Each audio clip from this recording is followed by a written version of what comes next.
Good evening and welcome to the Writer's Block. I'm your host, John Ronan, and as you know now, because we are in our 32nd year, I interview writers about their craft, what they're working on, what they've accomplished, what they might be planning for the future. You also know that it's a wider net than writers exclusively. We have had on other brands of artists. We've had on sculptors, we've had on painters, we've had on musicians, and occasionally we've had on actors and playwrights. So if you have an idea for a guest who might be a good fit for the Writer's Block, watch for our address at the end of the program. We'd be very happy to get your suggestions. I also want to remind you that the Writer's Block and also all the other original programming out of 1623 Studios is a result of cable access television. It's not a service, a valuable community service at that you get with any other way to access the internet or other faraway digital sources. Stick with cable, stick with the Writer's Block. I'm very happy to say today we do have two actors who are very experienced, and they're starting a new theater here, have started a new theater here in Gloucester, Lane's Coven Theater. They are Justin Genna and Lily Narbonne, and they're going to tell us about their experiences as actors and their plans for the future. Lily and Justin, welcome to the Writer's Block. Thanks. Thanks for having us, John. I'm very happy to have actors on. It doesn't happen too often, but it's always a fresh experience. I love hanging out with actors. Yeah, we're a rare breed. I want to start with you, Lily. Where are you from, and how did you find Gloucester? I'm from Lancaster, Massachusetts, originally. It's a tiny, rural, but old, beautiful town. And I found Gloucester basically because I didn't have to find it. My great-grandmother was the honky-tonk piano player at the Rudder. Her name was Mary Cloutier, and her stage name was Knuckles O'Toole. So a lot of people may know her as that. And that was in the 70s and 80s before I was born. But I guess the artist, gene lives on. And so that's why my mother and my grandmother came here and eventually moved here, which is why I was here. So, yeah. Justin, how did you find Gloucester? Well, I found Gloucester through Lily. We went to grad school together at American Conservatory Theater in San Francisco. Before that, I grew up in Madison, Wisconsin. From a very young age, I was a ballet dancer, and graduated high school early and worked as a professional ballet dancer in Wisconsin for 8 years. I retired at the ripe old age of 26, and I went to grad school for acting out in San Francisco, and that's where I met Lily. Yeah. And Can you make a good living in ballet in Wisconsin? yeah, actually, you kind of can. If there's very few jobs, but if you can land one of them, yeah. The cost of living is so low. It's not like living in New York City and being an artist. It's the cost of living is a lot lower. So it's possible. It's not a great living. It's still an artistic wage, but hey, it's doable. Well, I want to ask you the background question, the academic background question. Where did you go to school? I went to Boston University. I got my BFA from the School of Theater there, underneath the College of Fine Arts. I decided at a young age I want to go there. I even went to their training program when I was 17. So I was grateful to have the support of parents who were like, okay, you can get your degree in acting. So you wanted to act from very early age. Yeah. And it hit you, Justin, after you turned. Yeah, I guess after having a career in ballet. However, that was acting, it was performing, it was just kind of a different alleyway of the same road. So you can be like, there's been a lot of dancers in Hollywood. Oh yeah, definitely. Who were we talking about before? Was it Mikkelsen? Who were we talking about earlier? Nicholson. Dancers in Hollywood. Yeah. Absolutely. Well, it's a very disciplined craft too, dance, from what I have experienced as a basic dancer. Yeah. So when you bring a dancer to theater, which maybe is a tiny bit more ephemeral, they bring such, professionalism and discipline. You're a very disciplined On actor. certain days. Depends on the day. But it's a classical craft that you learn from a very young age, and I think that acting training is not quite the same. So It's rigorous for sure. it's rigorous, but it's a lot more loose in the training of it. So I know you see interviews with people who have been on TV series who say, I've never worked so hard in my life. sure. Yeah.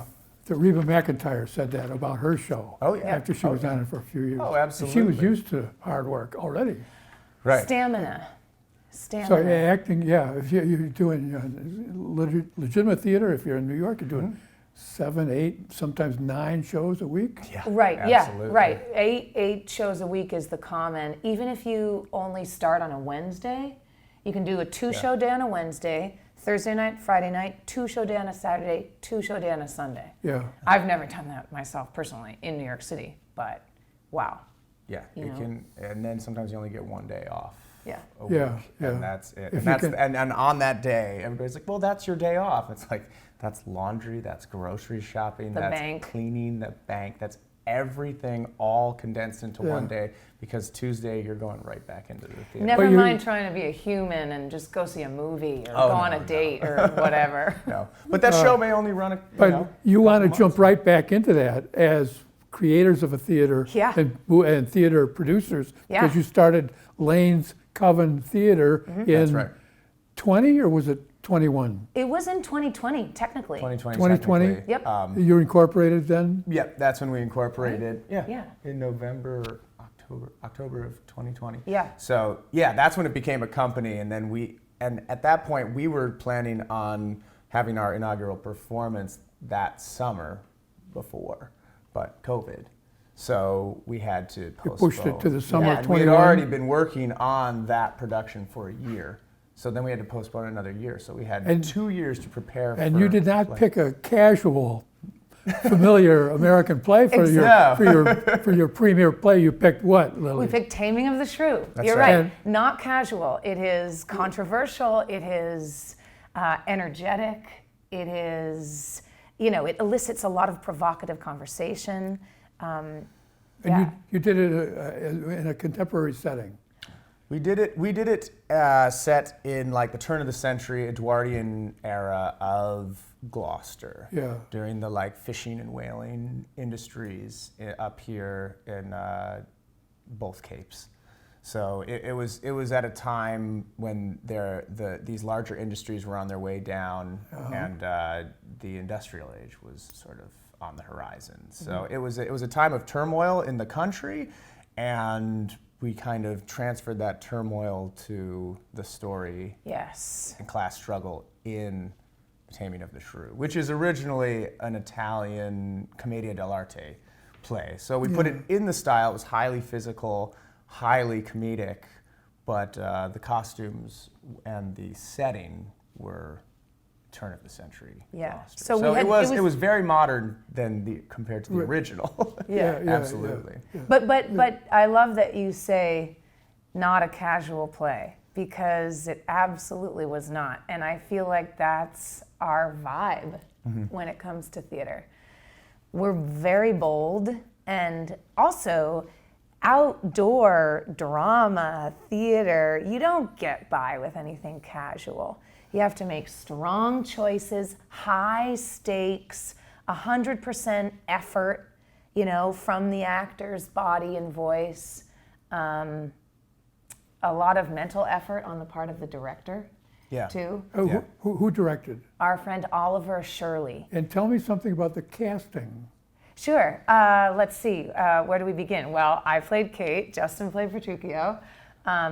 Max, who is a Gloucester local, Max McNamara, played the lover, who is Lucentio.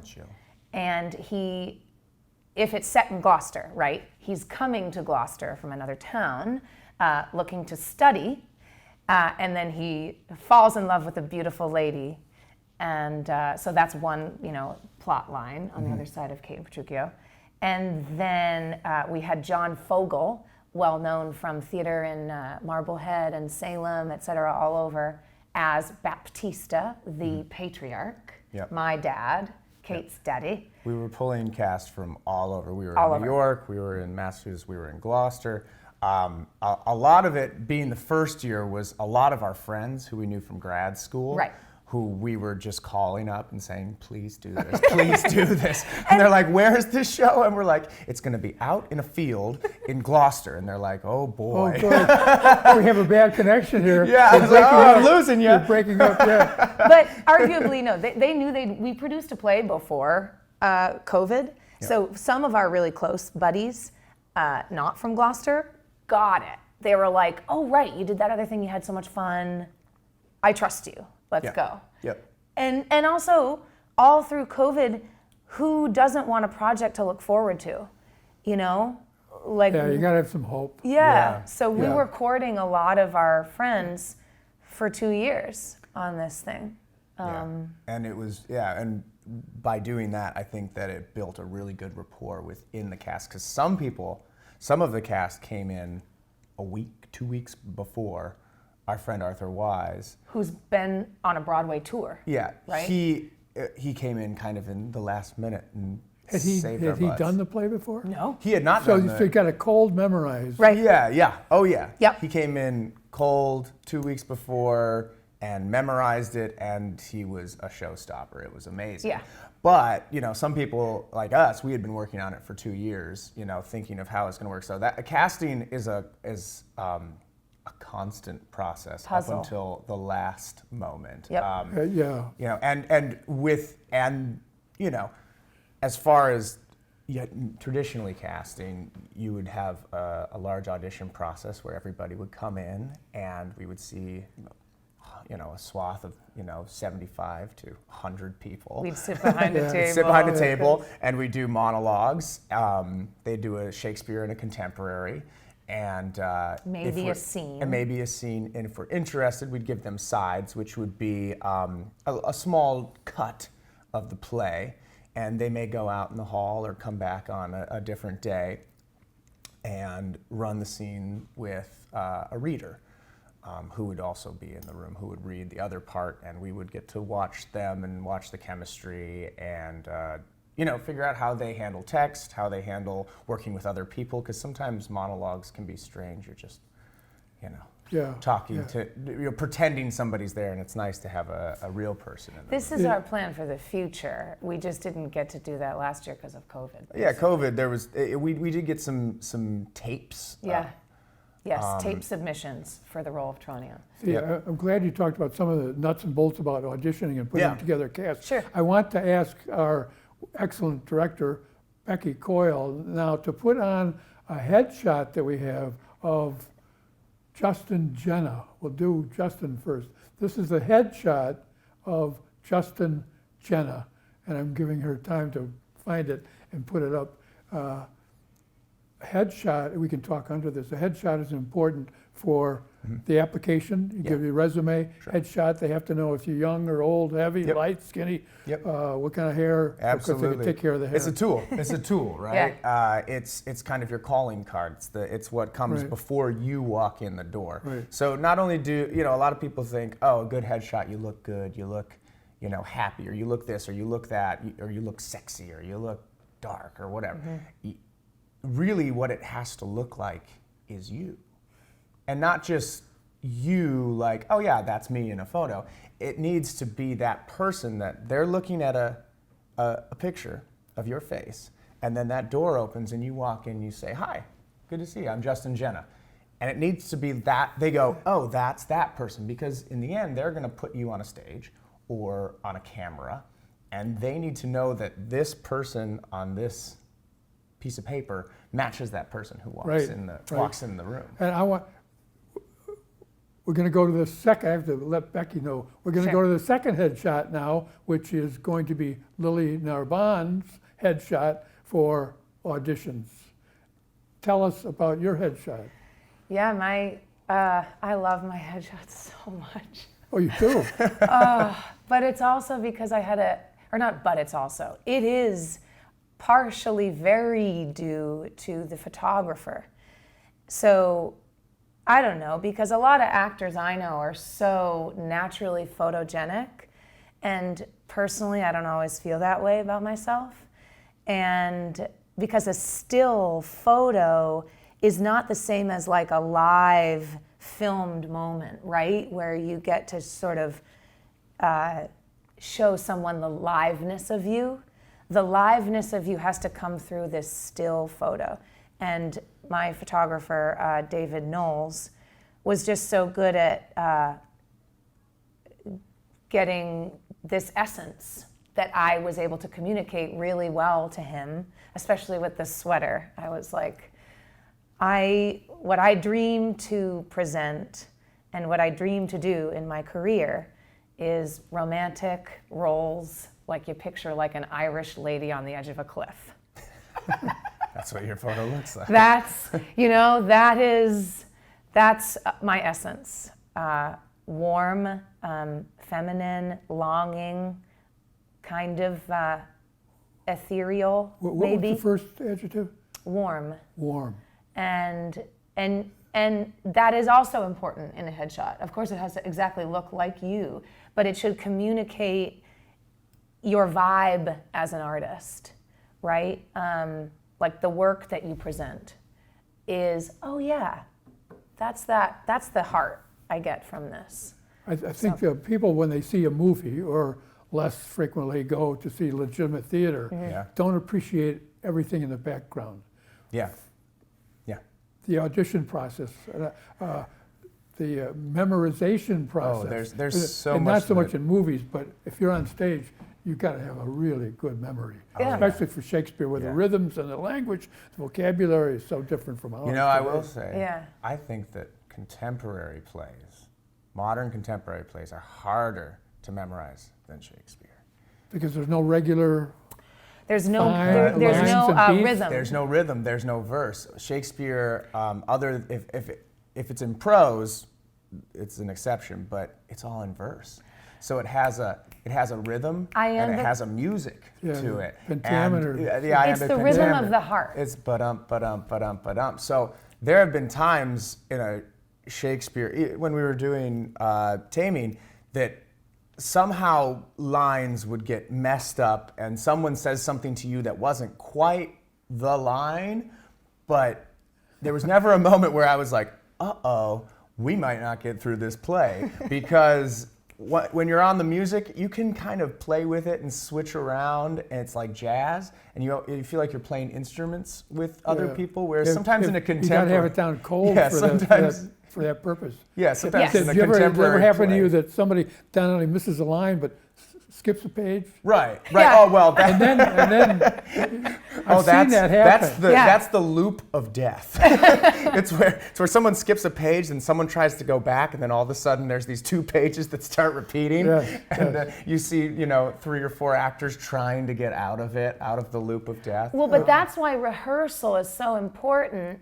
And with a Shakespeare play, rehearsal is so important for those like 10-person scenes, right? Because everyone has to know the scene as well as the other person. Well, and then it's an orchestra, Yeah. right? Even if you're the Exactly. spear holder in the back. Well, right, and Exactly, because the yes. spear holder might, there's 10 monologues and 15 small lines, and then the spear holder goes, "Aye, sir," and if we're all talking, and then all of a sudden we know it's the spear holder's line, and he's over here. Yeah. Wondering what's for dinner. Wondering what's on TV that night, Yeah. and everybody's like, "Oh, aye, sir." Yeah.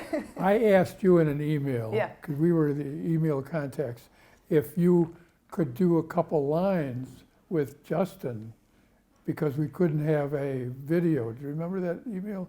Did you read that second I paragraph? remember that. Read that second paragraph? What second paragraph? I remember that. And I didn't bring that up before the show, and That's okay. I'm embarrassed, I should have. It's my fault. Well, Oh boy, put us on the spot. We would love, to tempt people and say, you have to come see us live, so you better wait Sure, for absolutely. it. But I mean, whatever. Well, let me go on to another topic. Sure. Okay.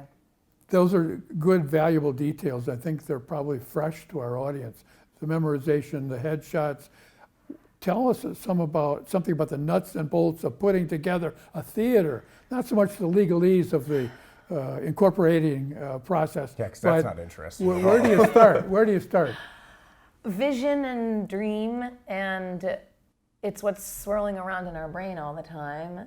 And I'll say personally, for myself, other than our relationship as such, I can't not. I love connecting people. You can't not. I can't not create groups and make art happen. Do you know what I mean? Because otherwise, if you're only on your own train of myself, the actor, TV gigs, theater gigs, auditions, it's not as fruitful or joyful or soulful or community building. So it feels this instinct of community, like it's not just Justin and I want to put on plays for us to be in. It's like we think about all our friends and we're like, so-and-so would be a beautiful Viola in 12th Night, or Max would be an awesome, like we think about these things. This is what fills our brain. Yeah. So you got to have some experience, and you got to have the drive for community. Yeah. And I understand you about the community. I'm mostly isolated as a poet, but when I've been involved in theater, it's fun because you have people to hang out with, you have people to talk about, It's talk with. What after the dreams comes first? Well, Money? always money. We're constantly raising money and putting our ideas forward and asking people to. Last year, I think it was more of a blind trust in us in saying, hey, look, this is what we do. We got a group. We got, these degrees, and we want to put on a show. And people were like, and what show will that be? And we're The Taming of the Shrew. And they go, oh boy. Like really? And so people really jumped off the cliff for us and trusted us by giving us money to put on a show. The Lane's Coven website will be supered on the tape that we're doing today. So, and there's a donate button. There's a donate button. Yeah. Big square, oblong. You can't miss it. But yeah, I think after putting one performance under our belt and several hundred people coming and seeing the show, we got a lot of feedback from the community, which is awesome because there were a lot of things that just worked, that they were like, this is great. We're so glad you did this. I'm so glad there's a theater company like this in town making work like this. We love this. And then they said, here's what didn't work. And we were like, great. We want to know all of that. So by doing that, we are now tailoring our next performance to swim in those lines. There are things that worked for us, there are things that didn't work for us. And now that we can build a show that's going to run even better than the one last year, people have more faith in us. I also just want to say, to our credit, last year, like when we were applying for grants for 2022, just a few weeks ago, we realized we actually did 4 things. We produced a radio play entirely virtually, no one ever in the same room. That's called Savannah. It's available for free. You can find it on our website. Written by Dylan Waite, who was also acting in Taming. Then at Rocky Neck Art Colony, we produced a devised variety show called 21 Plays. They wanted us to do something for 40 Under 40. And then we also did an outdoor happening with Cape Ann Museum on September 25th for the opening day of The Green. So it was actually way Yeah. more than one No, performance. it was, yeah, in and terms of leaning on the community and working with other arts groups. and getting feedback and Right. talk and going out in the community, making art, and then we threw like 21 plays. I was so stressed right before because it's literally you do 21 plays in an hour and 15 minutes or whatever, and they go in a kind of unspecified order. And the first play, because it was 40 under 40, was 40 shots. So the cast of, what do we have, 6 people? 6 or 7? 6 or 7 people. We said, we're going to do 40 shots of tequila right now. And we started, and we were like, we cannot do all these. And we were going to ask the audience, please help us. And we didn't know if they were going to or not. We ran out of tequila like that. How could we gone. forget? It was gone. And then we were like, well, I wish we had some, And then we did, the 20 different plays, and it was a riot, and it went over so well, and but we didn't know what kind of bomb we were dropping into Gloucester because we're so inspired by this city. We're so inspired by the surrounding area. We're so surrounded and inspired by the artists who live here, and how connected all of you are, and how you all create together and lift each other up, and that's so inspirational to us as That's fellow good. That's good artists. to hear. Oh. That's some of the same perceptions I had when I moved to Gloucester Yeah. a long time ago. Yeah. But and why I stayed. Yeah. It does have a spirit that you said Lancaster, Massachusetts does not have. No, and I mean, I wish it did, but maybe it has more of the you retreat there for a weekend, but Well, all spaces have their things that they True. provide. Ambiance. Yeah, absolutely. well, the energy of the ocean, though, you can't beat that here. Yeah. Oh yeah, no, yeah. And it's just so great to be around We're, those other we're artists. almost out of time. I Yeah. want to ask you very briefly, each of you, if you have 2 or 3 sentences of advice that somebody sees the show. Sure. Oh, I want to be an actor. I want to be in Shakespeare. What Yeah. would you say to them? 2 or 3 sentences. Whoa.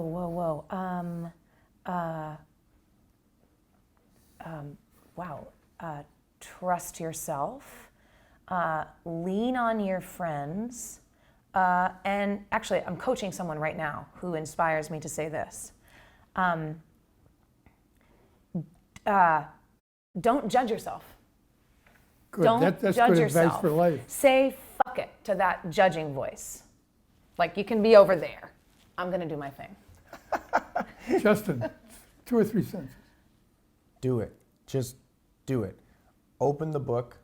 If Shakespeare is interesting to you, open Shakespeare, read it aloud, say it. Just put yourself, your true, real self, into those words. Just like the See what happens. Just like the headshot. Exactly. Just be you. Justin Genna, Lily Narbonne, thank you very much for being on the Writer's Block. Absolutely. Thanks so much, John.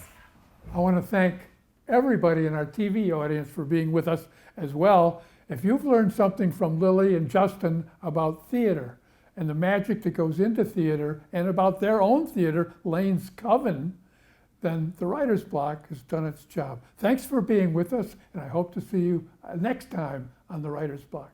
Good night.